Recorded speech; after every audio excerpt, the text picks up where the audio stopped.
Hello and welcome to another edition of the China in Africa podcast, a proud member of the Sinica Podcast Network. I'm Eric Olander, and as always, I'm joined by CGSP's Africa editor, Geraud, joining us today from the beautiful island of Mauritius in the Indian Ocean. A very good afternoon to you, Geraud. Good afternoon, Eric. Geraud, just as we are coming on to air this week to record today's show, some news broke from the team at Bloomberg that the Democratic Republic of Congo, your country, says it's going to be suspending cobalt exports for 4 months to rein in oversupply of the battery metal on the international market. This, of course, is a topic that you and I have been covering quite a bit over the past 6 months.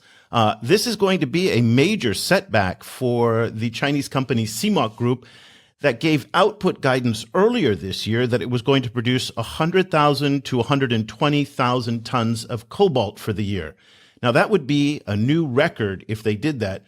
Bear in mind that last year they produced 114,000 tons of cobalt, which that was a record.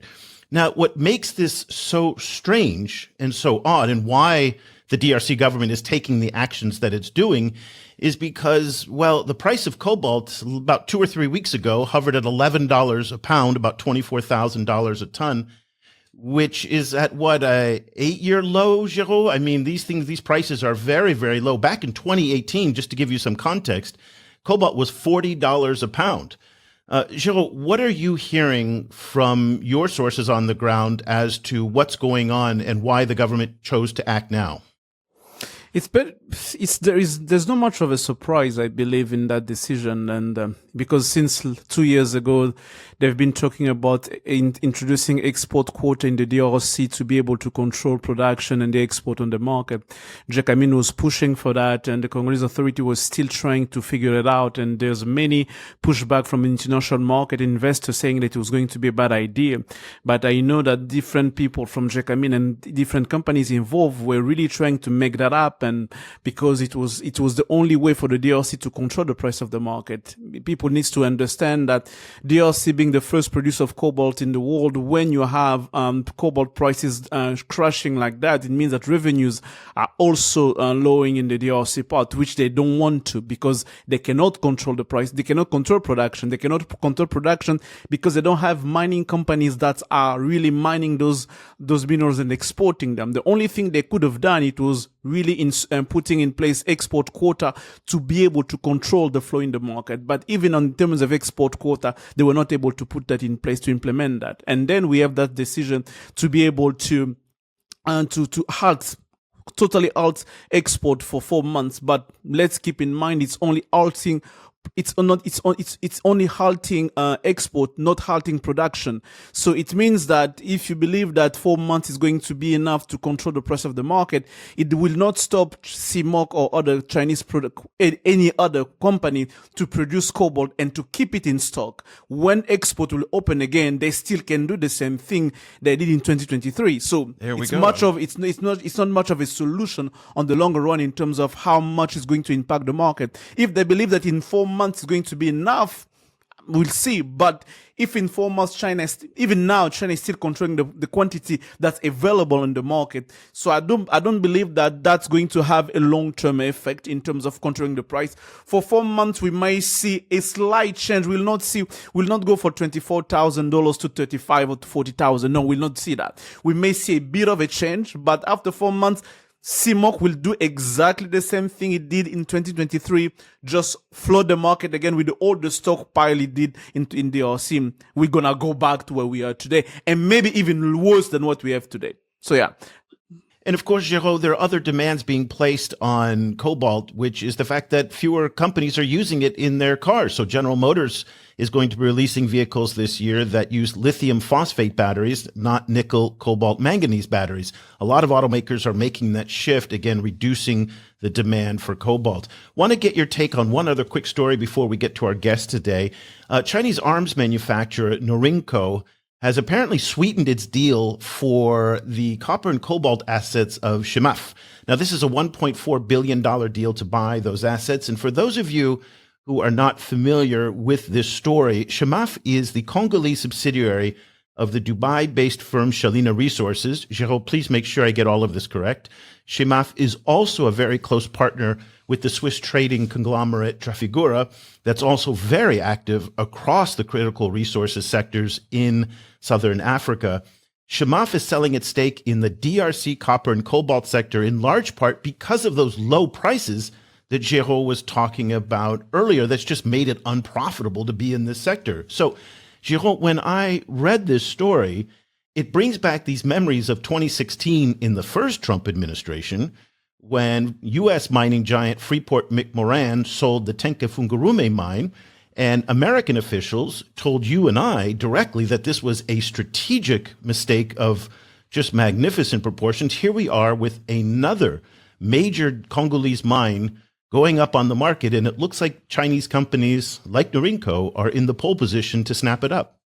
Yes, but few correction here, because we'd like to have the naming and the words really get us right. quite correct. Make sure First of all, the Chinese who are listening to us when I say Norinko, they're going to get mad because it's Norin Mining, even though it's one of the branch. It's a subsidiary of Norinko, though. That is technically correct, though. It's technically correct, but that difference needs to be made. So just to avoid the kind of confusion that we can have on that. Yes, it's an interest project that needs to be that China Norin wants to acquire. They've put on the table $900 million as offer to the DRC government. When they made the first offer last year in June, Jekamin came out and said to Chemaf they cannot sell the asset because the two of the permits are still on Jekamin lease, because it's Jekamin own permit, but Chemaf was leasing them from Jekamin. And Jekamin said, as long as it's mine, you cannot sell them without my authorization. Which Chemaf said, basically, I got authorization from the Minister of Mine and the government where I can sell it. At the end, Jekamin just put his feet on the ground and said, you cannot move forward.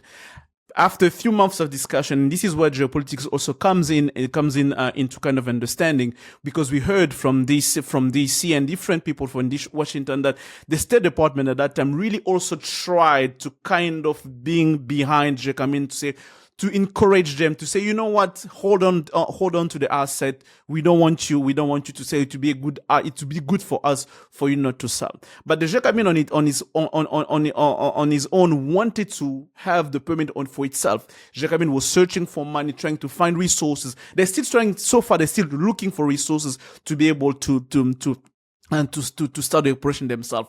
But so far, they've been unsuccessful to secure funds from New York, for Washington, or from London, or from Switzerland, any matter. That's why Norin came back again and say, you know what? I'm still going to put $900 million on the table, but your shares will go from 5% to 15%, and we can still discuss different elements into this, shareholding structure, as long as we maintain majority shareholding in the project. That's where maybe we can find a way to acquire that. Given the current circumstances, given the fact that Jekamin is still struggling into finding the resources for that, given the whole political instability right in the DRC, at the end, Norin might have a good deal on the table to put on the table if they really want to move forward. Because on the other hand, there's no other funding coming from Jekamin.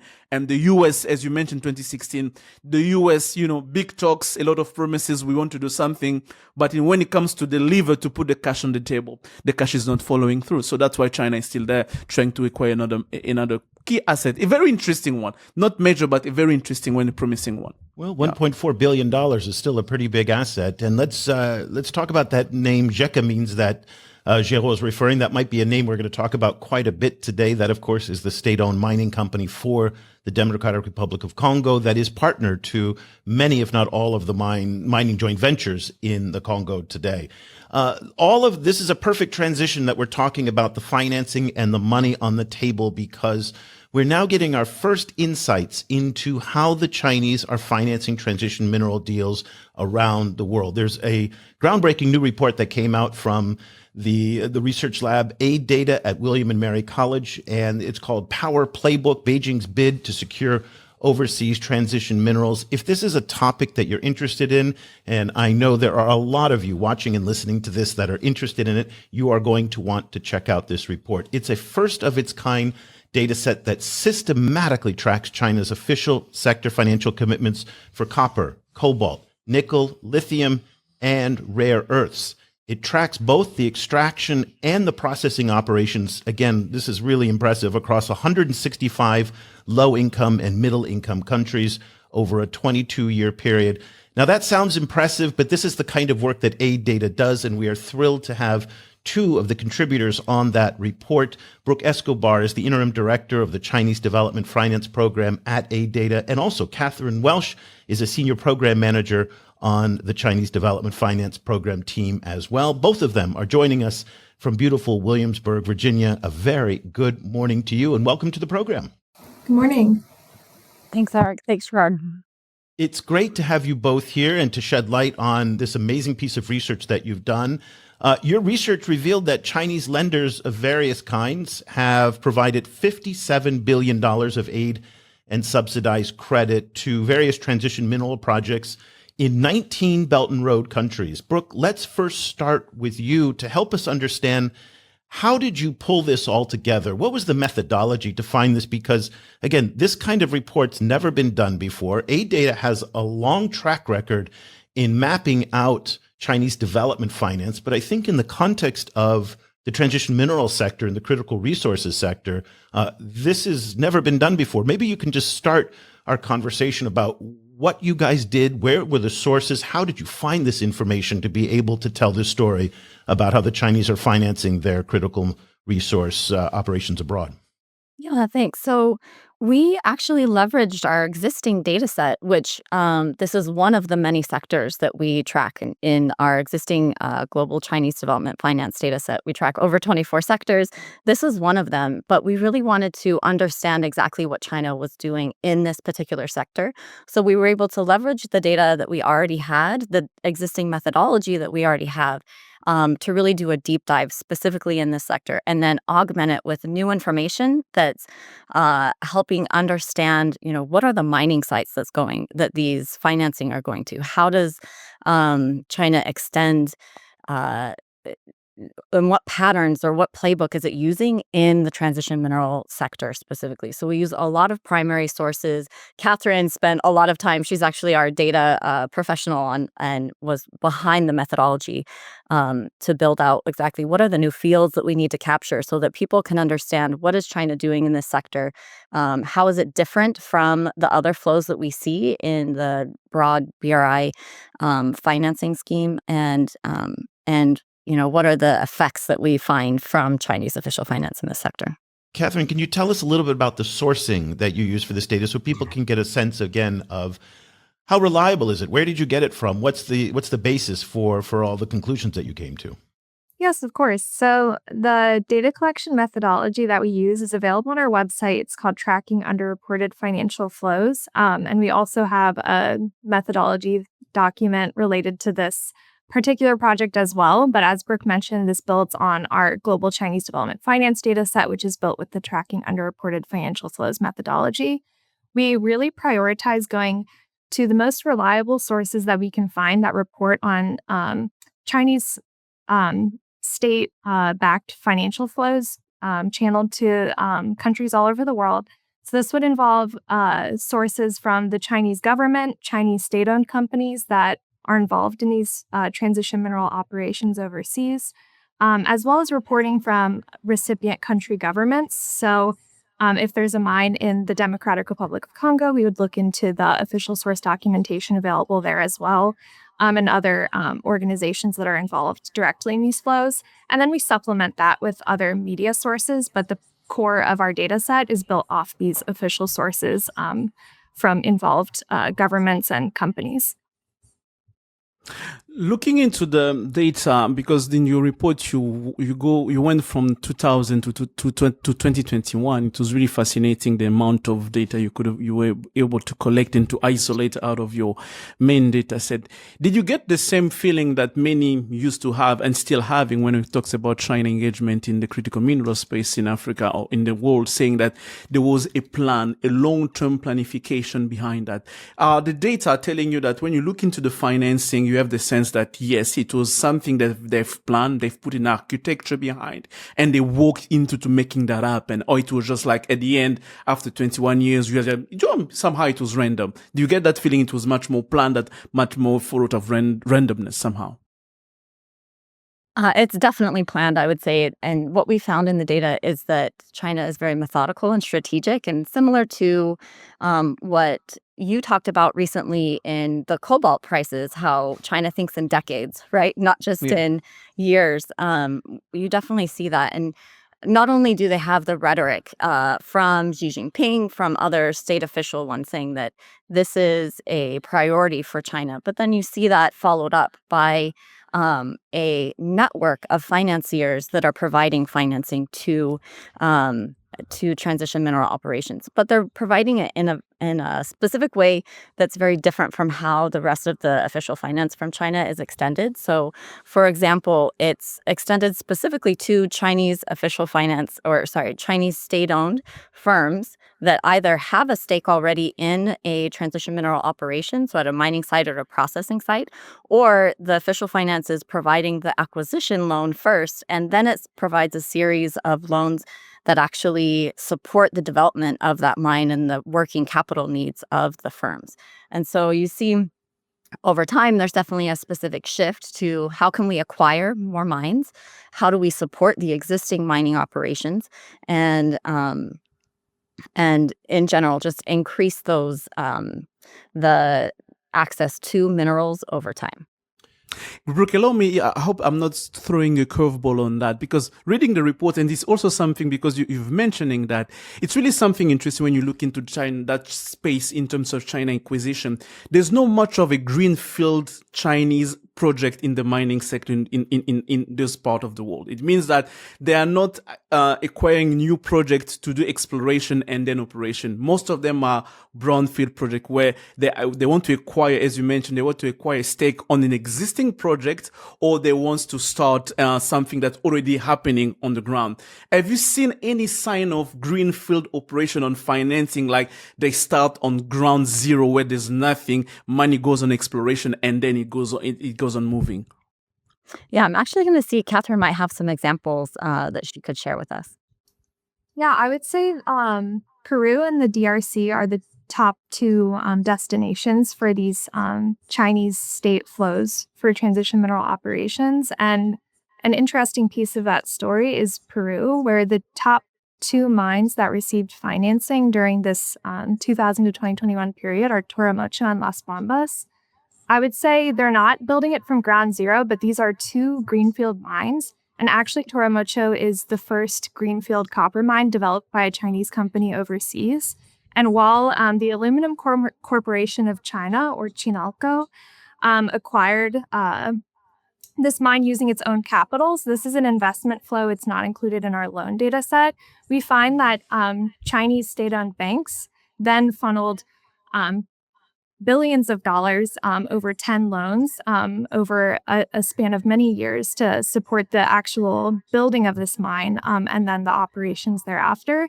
And Las Bambas, the Chinese company got involved quite late, but in terms of the acquisition of that project, the financing that was provided, around $10 billion worth of loans related to the acquisition, covered the costs of the development of the mine that other companies had already kind of funneled into this project, other Swiss companies, Glencore and Xstrata, from whom it was acquired.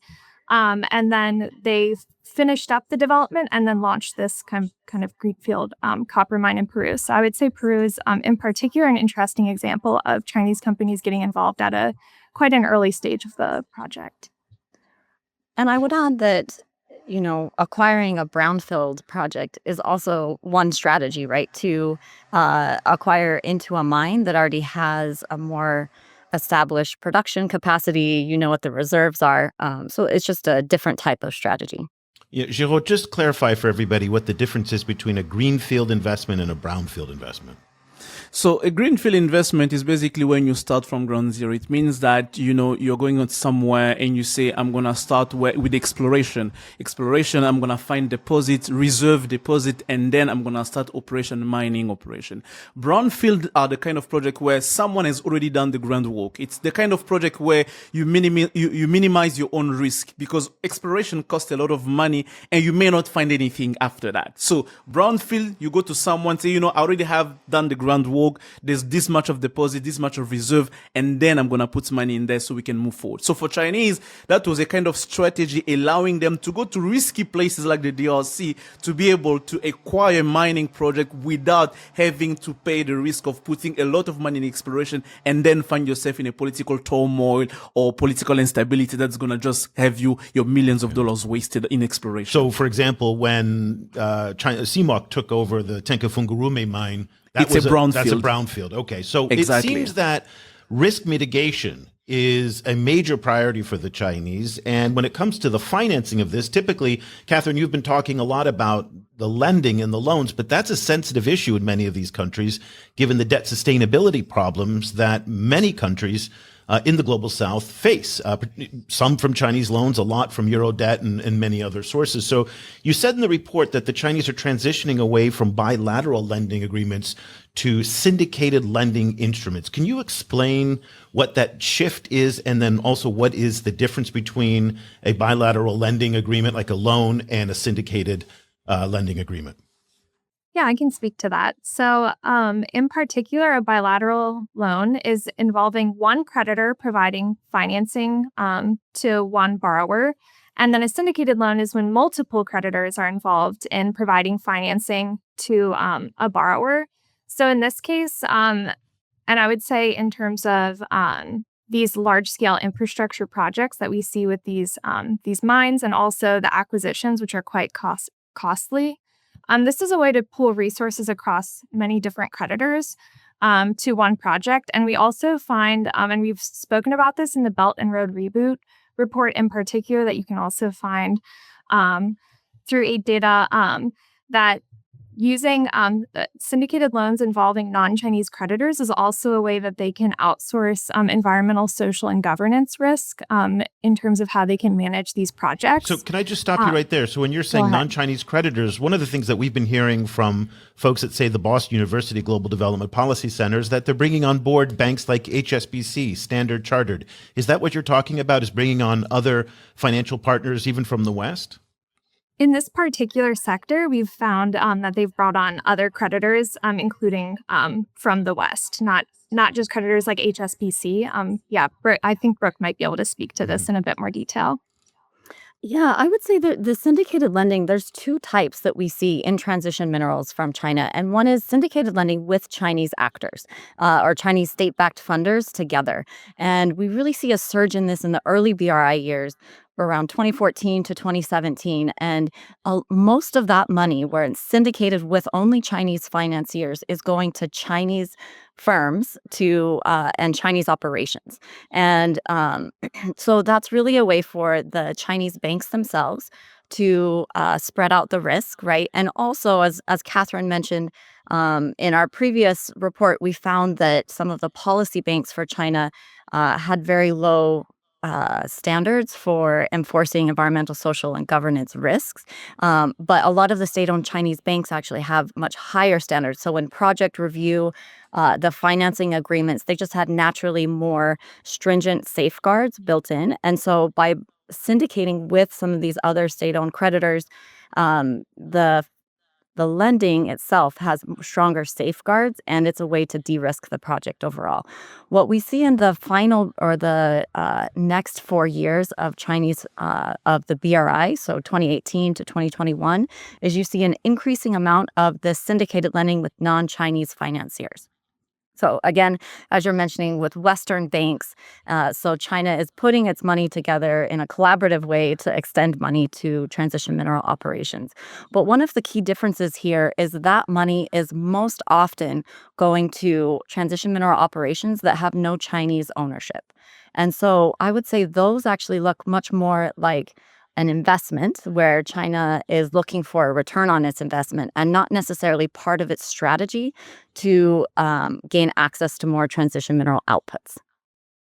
Talking about ownership, Brooke, because in the report we see that in the data that the bulk of money are going to Chinese company, going to mining project where Chinese has a majority ownership, and we can see it's a kind of strategy where they want to make sure that it's going back home, the money is going back home in that space. So, what can you tell us much more about the profile of those companies receiving the money of those Chinese lenders, being state-owned or commercial land? Are we seeing a kind of connection in terms of profiling of those receiving the money and the lenders from in those operations? Yeah, so most often they're joint ventures. So it's a Chinese state-owned company that about 70% of the transition mineral financing goes towards an operation where the Chinese counterpart has majority ownership. And then a smaller portion, 10%, is going to an operation where China has, or a Chinese firm has a minority, so it has less than 50%. But overall, 80% of Chinese financing is going to operations where they have at least significant majority ownership. So what we were able to find is it's most often going to state-owned operations, but there are a couple, or a small portion that's going to private Chinese financiers, or sorry, private Chinese companies with a stake in the transition mineral operation. Mm-hmm. You know, Katherine, this week there was a report that came out on the Africa Report magazine, or maybe it was last week, where it said that Texas Republican Senator Ted Cruz met with African ambassadors in Washington. Not surprisingly, and again, just for background reference, Senator Cruz is now the chairman of the Senate Foreign Relations Subcommittee on Africa. So he kind of brought everybody together and said, we are still committed and engaged with Africa. One of the points that he brought up, and this should come as no surprise to you, is that China engages in debt trap diplomacy. Those are his words. And I want to talk about whether or not the senator maybe reading your report and saying, well, debt is being used to finance a lot of these projects. Should the borrower default on the debt, can the Chinese take the assets in lieu of payment? Did your research on the financing validate any of the debt trap narratives that we've seen come out of the United States? And I want to be very clear here.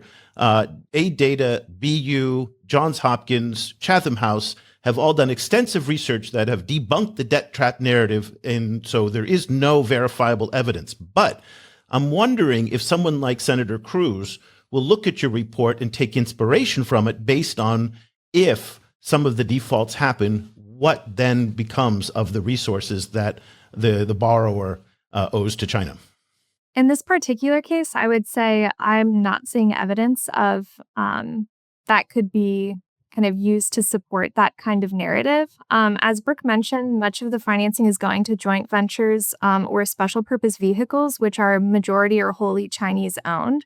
So in this particular case, there's a smaller portion of the portfolio that would even be considered public or publicly guaranteed debt in terms of the host government being on the hook for repaying that. So more so what we see is the host government reaps benefits in terms of, in some cases when it holds some equity in the project, but otherwise things like tax revenue and like social investment portfolio, like a portfolio for social investment projects that the company needs to maintain in the country, things like that. I would say the most controversial project that you would see in the data set would be Sekamine, which has been the subject of much question around like the sovereign guarantee that was initially provided for a certain portion of the financing and later removed reportedly from the actual loans for the mining project itself. Brooke, would you have anything else you would add to that? I would add a couple things. One of the unique pieces of financing joint ventures or special purpose vehicles, which is, it's basically it's called a limited recourse project finance, and which means that if the project fails, if they cannot repay their loans, China cannot come in and just force the host government to pay back the loan, and it can seize assets from the actual project company, but not the mineral resources necessarily. So. The other thing that's really important about the way that transition mineral financing is different from what we see in the other BRI financing is that a lot of these loans are actually guaranteed by Chinese companies. So usually in developing countries, you might have a sovereign guarantee, which means if it's a toll road, the project fails, and can't repay, the sovereign government, the host government, will come in and actually pay the loan back. That's how it would normally work if it were to fail. But we actually see in this, in the transition minerals space, that often the guarantee is coming from the Chinese company. So if there is a loan default or something like that, the host, usually it's like a parent company to the Chinese firm that has a stake in the operation. They would actually be on the hook to repay the loan. And so it wouldn't involve the host government at all. And let me just give a little plug for another AidData report. We've been plugging a lot of AidData reports on the show today, but there is a fantastic report called How China Lends. And it really lays out in detail all of the mechanics of Chinese lending, touching on a lot of the things that Brooke talked about. Geraud, we have a lot of concerns about Chinese mining in the DRC. Debt trap is not one of them. When you hear Senator Cruz talk like this to the African ambassadors, what do you think? It's just, I think it's just a natural follow-up of the rhetoric and discourse that we've been hearing in Washington for the last 3 years about Chinese engagement. Oh, it goes back more than 3 years, Geraud. It goes back a lot longer than 3 years. It's just a follow-up on that, in a sense where there's no much of interest given to facts, to data, to what's really happening on the ground, because their data are much more nuanced and much more complex, even debunking the political narrative. And people don't want the political narrative to be debunked because they need to serve a certain purposes. So for me, it's not really surprising. I would hear him talking. I was like, yeah, you're going to do that. You're going to say that. But for people like us following what's happening on the ground, knowing what's happening on the ground, we can tell you, nah, it's not exactly that. It's totally not what you're saying. It's completely not what you're saying. And this is in the case of minerals. And we've been hearing that a lot about minerals as well, that China is using minerals to, no, because when you look into minerals, Chinese loans in the minerals mining operations, they are completely different. And at the end, as Brooke mentioned, it's the parent company coming up who's on the hook into paying back. It's basically saying that those companies needs to prove that the mining project is very valuable, it's commercial, it's really making sense for them to receive the loan from Chinese banks. Katherine, I'd like to pick up on where Geraud left off, that in the U.S., and I think it's also elsewhere as well, there's a difficulty in understanding the logic of how the Chinese are approaching this. And you wrote in the report, Beijing is following its own playbook rather than a set of rules and norms established by and for its Western competitors. And is that maybe part of the problem here, is that at the end of the day, people in Washington, London, Brussels, New Delhi just don't understand the way the Chinese are approaching the critical mineral resource investment sector that they're going into? It's not that they don't understand, but they've chosen to build a different type of financing infrastructure than what China has chosen to build. And, so decades ago, the OECD countries came together. They all agreed to what's called a gentleman's agreement, and said that we are not going to engage in kind of a race to the bottom to subsidize our own companies that have operations in other countries. And, so there is, for officially supported export credits, is basically providing loans to companies in other countries. The OECD countries agreed not to provide cheap credit or subsidized credit. And instead, they're supposed to just let the market play out. And what we see in China is they've decided that doesn't make sense for us. We want to, they have a strategic need and want to provide open doors in developing countries for Chinese firms to be active and to get market share. And so what China does is provide subsidized credit or export credits to to its own firms that have operations in developing countries or want to have operations in developing countries. And so it provides a leg up for those Chinese firms to expand their operations, to go ahead and expand their operations in the developing world. And the other thing is that what we also see, and we talked about this in the report, is there's a diverse set of lenders on the China side, right? So you don't just have one or two official state-backed lenders that are active in providing credit to these Chinese firms. You see a lot. We track over 26 of state-backed lenders that are providing some form of financing, and there's one grant as well in the data set, to, again, provide that leg up. And it's money that is much cheaper than what the firm would be able to get on the private market. So it really is an advantage for Chinese firms. And Western countries have just decided not to do that. And also, they don't have the infrastructure in terms of this diverse set of network that's state-backed to provide the financing to their own firms. So while Western companies or Western governments are not doing this model doesn't feel that exotic if you are sitting in the Emirates, for example. And the Emiratis seem to be pushing their state champions. The Turks seem to be pushing their state champions. Kazakhstan as well, Geraud, correct me if I'm wrong, they're active in the DRC, pushing their state champions. Do we see other maybe kind of middle power states following the Chinese model and using state-backed companies and state funds to promote their mineral interests in the global south? No, we have seen the Emiratis, as you already mentioned, we've seen the Emiratis trying to emulate what China is doing on the ground. And it's really something that's, when you think of it, it really makes sense, especially in the context of geopolitical competition and trying to gain access to natural resources and critical minerals. This is the question I wanted to ask Brooke, bringing all of that in the context of the geopolitical competition that we have today. When you look into how Western governments really are putting policy out there, they're really encouraging private companies to go into countries like in the global south to try to invest in critical minerals.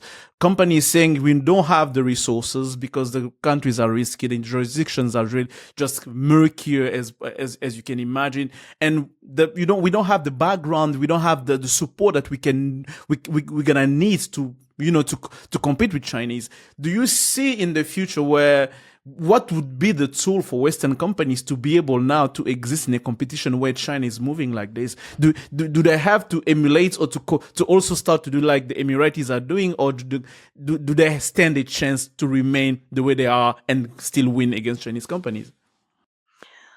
It's a bit of a reading of the tea leaves, but I do think that if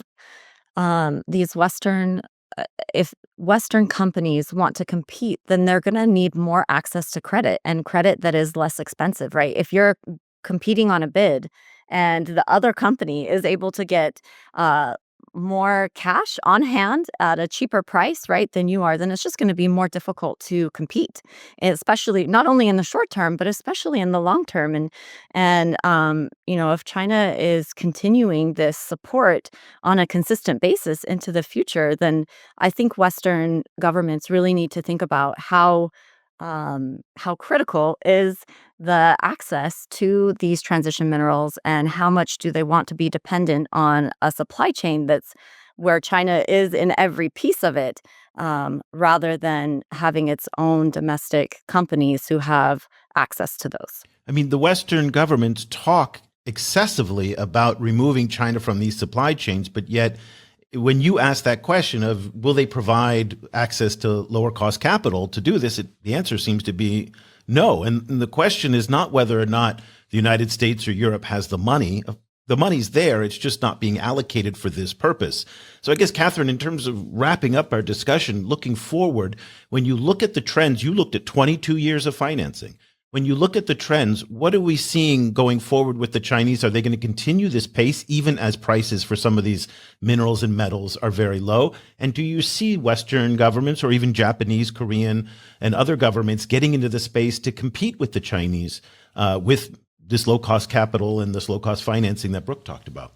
I would say we certainly see this trend continuing. And as we've mentioned in the report, it looks like they're ramping up financing for lithium mining and acquisitions in particular. In our data set, you can see one significant case in which Chinese state-owned banks provided financing for Tianqi Lithium to acquire a very significant stake in an SQM, which is one of the world's largest lithium producers based in Chile. And if you were to kind of move forward the timeline past 2021, we see additional financing. We've seen it in the news for mines in places like Mexico, a lithium-ion battery production facility in Turkey backed by Chinese banks.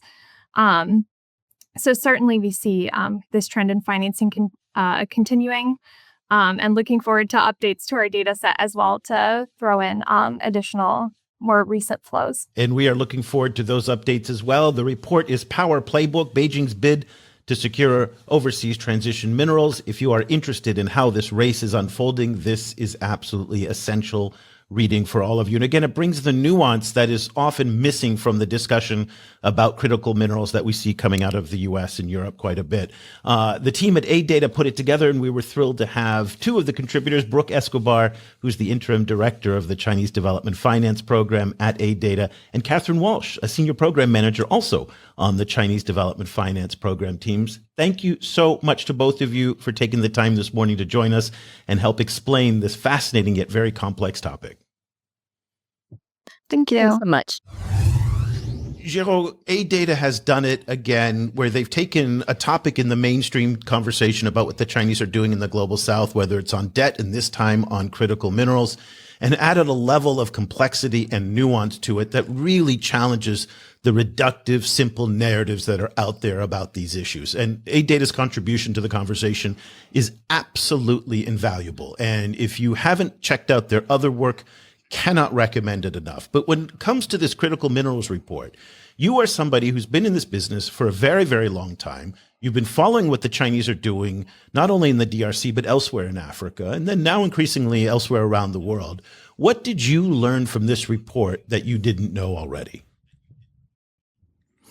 First of all, for me, for a nerd like me following those, it was really, reading a report like that was really a real pleasure, because you do find some gems, you do really find some very informative informative data. It's one thing to look into those topics from, when you do, from an outsider, when you draw conclusion based on point A, point 1 and B, and trying to connect to say that, yeah, this is part of a larger plan. It's another thing to really have data numbers backing them up, really, with details of showing you that it started in 2000, it went to 2021, and we're still continuing that happening. And again, it was really something that really, when you are someone who want to be informed and know more and having the data, that report is something very valuable. One other thing I've learned that was really interesting for me is the emergence. We didn't talk about that in the show, but we saw that the first part, we saw China Exim Bank and CBD, China Development Bank, being the first one, the main contributors in terms of lending and financing. And over the years, we see now a change happening when we see commercial bank, ICBC, China Commercial Bank, China Industrial and Commercial Bank being now part of those syndicated loans and being part of the financing of those projects. It was really something eye-opening, and to see that you really have a whole apparatus, a whole infrastructure put in place to get what they want to go. And it's really confirming the fact that where China is today is not just a fluke. It's not something just happened. It's just not something we open our eyes one day, we realize, oh, there. No, it's something that where many of us, or if not all of us, were not paying attention to that, China was literally working into making that happen. And we see that today. And on that topic of the syndicated loans, it makes me laugh a little bit, because over and over again, we hear this us versus them narrative out of the United States in particular on critical minerals. And the Biden administration was tough on this. Certainly Trump in the first Trump. I imagine he'll be like this in the second Trump administration. We still don't know yet. But this idea that private companies, including Elon Musk's Tesla, do not align themselves with the interests of the U.S. government. And so when we talk about this syndicated financing, and you see international financial institutions, many coming from the West, are participating in a lot of this financing of Chinese critical minerals, it shows once again that the us versus them narrative of the West versus China on critical minerals and these strategic issues really starts to break down. When I was in Singapore a couple of weeks ago, I talked to some folks from Trafigura, also some of the investment bankers there, and a lot of this syndicated financing is going through Singapore. And Singapore is very much a part of the global West in some parts of it, some aspects of it. And it just makes me think that, again, this reductive attitude that we see coming out of Washington, people like Ted Cruz, is just not really very productive. The other thing I want to point out, which I'm sure you were thinking of as well, is this is talking only about the extraction of these critical resources, not about the processing of it. As far as I could see from the report, this is about extraction. So as long as you hear, and we're hearing Donald Trump talking about getting rare earths from Ukraine, I mean, that's his latest thing right now. As far as I know, and correct me if I'm wrong, the US and Europe really don't have very robust processing facilities to do anything with these raw materials should they get a hold of them one day. Exactly. They don't. When you talk about rare earth, China processes like 95% of rare earth, heavy and light rare earth in the world. So it's really going to be interesting in the case of Trump and Ukraine and the rare earth to see where they're planning to build the processing and refining of those minerals. But in the reports, talking about the reports, and this is something I've noticed myself, when you look at the graphs, you realize that the bulk of the money are going to extraction operation. Really few, very, very little are going to to processing or to advanced processing. We don't see that. The only place where we see that it's in the copper, because the processing of copper is much more easier, and that's what they've done in DRC, Chile, and elsewhere in Zambia. But for the rest of the minerals, when you look into them, you like the bulk of the money are going to extraction. And this was one of the points that I've noticed. Was it going to extraction because there was no demand for it, or because there was no incentive for the Chinese companies to do that? I think it's a mix of both. A mix of like the fact that there was just no demand, no strong demand for at that time in 2000, in 2010. No one was talking about processing lithium in Zimbabwe. It was not a part of discussion. And DRC, it was part of the discussion because of copper, yes, but elsewhere it was not the case. And later on, we see now there's the demand, and that's why I'm expecting when they're going to have new data, maybe in 5 years from now, we're going to see that a part of financing now going much more in certain aspect of processing. That's starting to happen in certain part of the global south. But as we say, the bulk of the money is still going to extraction. And this is the part where a huge effort needs to be made for money now to be invested in local processing and transformation on the ground. Well, that may start to happen first in Indonesia. One thing that you're going to start looking at is the new law that passed through the parliament last week, that they're going to try and force more of the I think it's the midstream processing in Indonesia, and for that to occur domestically. This is very important because Indonesia, in many respects, on the policy side, has been a leader that has set an example for other developing countries. So we're going to keep an eye on that. Just looking forward, we've got a number of very exciting projects that you're going to be working on here at China Global South Project. Maybe you can talk about your cobalt data set. When can we expect to see an update of that on the site? For the cobalt data set, expecting that we do have new funding allowance to have that, but we are working into having the data updated around mid-June or July. We're going to have new data for 2024, so we can update and so people can really see the new trend that's happening last year, the changes of CMOC, the confirmation how CMOC became the largest producer of cobalt. And in terms of other projects we are working now into really mapping out Chinese presence in critical minerals in Africa. We're gonna start by a few countries, and from there we're gonna be expanding to a larger spectrum to allow us to have a wider perspective and a clear understanding of what China is doing in the critical mineral space in Africa. So this year is going to be really interesting for us, because we're gonna have a lot of product and output related to China and critical minerals in Africa. Yeah. And in other parts of the world as well, we're in the process of hiring a transition minerals editor. We're also in the process of hiring a Latin American and Caribbean editor in Spanish. We're going to be launching a Spanish edition later this summer.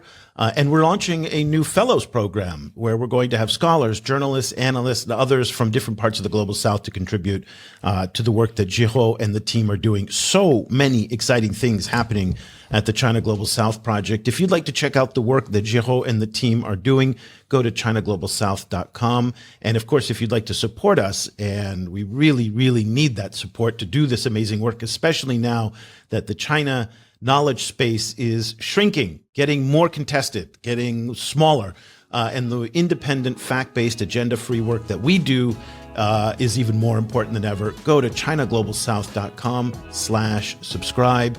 And if you are a teacher or a student of any kind, even high school students are subscribing to us. This is fantastic.